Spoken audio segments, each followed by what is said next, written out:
Hello hi. Summer holidays விட்டாச்சு. வீட்டில் இருக்க அம்மாக்கெல்லாம் தலைவலி ஆரம்பித்தாச்சு.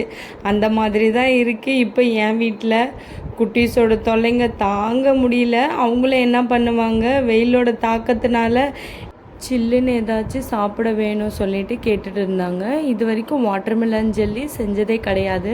சரி ஃபஸ்ட் டைம் ட்ரை பண்ணி பார்க்கலான்னு சொல்லிட்டு குழந்தைங்களுக்கு எல்லாருக்கும் பிடிச்ச வாட்டர்மெலன் ஜெல்லி தான் ட்ரை பண்ணோம் இன்றைக்கி. செய்யும் போதே அவளுக்கு கொஞ்சம் ஜூஸும் குடிக்க ஆரம்பிச்சிட்டா, வாட்டர்மெலனும் சாப்பிட ஆரம்பிச்சிட்டா. ஜெல்லி செஞ்சு முடிக்கிற வரைக்கும் நான் கிச்சன் விட்டு போக மாட்டேன்னு சொல்லிட்டு கிச்சன்லேயே உட்காந்துட்டா. உட்காந்தது மட்டும் இல்லாமல் எல்லாத்துலேயும் சைட் பை சைடு எல்லாமே டேஸ்ட் பண்ண ஆரம்பிச்சிட்டா.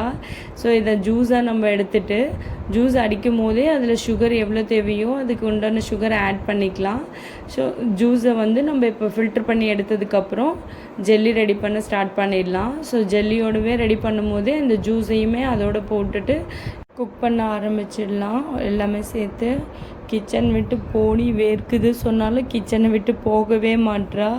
நீயும் தானே இருக்க கிச்சனில் உன் கூடவே இருக்க அப்படின்னு எல்லாமே ஹெல்ப் பண்ணிகிட்டு இருந்தா. ஸோ எல்லாமே எடுத்து அதில் போட்டுட்டு, அம்மா இதோடு சேர்த்து இந்த ஐடியாவை அவள் தான் கொடுத்தா. வாட்டர்மெலனை இந்த மாதிரி குட்டி குட்டியாக கட் பண்ணிவிட்டு அதில் போடலாம், சாப்பிட நல்லாயிருக்கும் அப்படின்னு சொன்னால். அதே மாதிரி அவள் சொன்ன மாதிரி ட்ரை பண்ணி ஃப்ரீசரில் வச்சாச்சு. ஸோ ஃப்ரீஸ் பண்ணி எடுத்ததுமே ஒரே ஹாப்பி, ஜெல்லி ரெடி ஆகிடுச்சின்னு சொல்லிட்டு குழந்தைங்களுக்கு பிடிச்ச விஷயத்த அவங்களுக்கு பிடிச்ச மாதிரியே செஞ்சு கொடுத்தோன்னா ரொம்ப ஹாப்பி ஆகிடுவாங்க. இந்த ஜெல்லியை பார்த்ததும் அவங்க மட்டும் ஹாப்பி இல்லை, நானே ரொம்ப ஹாப்பி.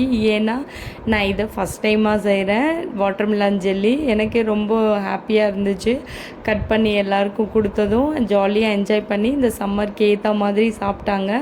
இன்னும் யாரும் ஜெல்லி ட்ரை பண்ணாமல் இருக்கீங்கன்னா ட்ரை பண்ணி பாருங்கள். இன்னொரு வீடியோவில் பார்க்கலாம். பாய்.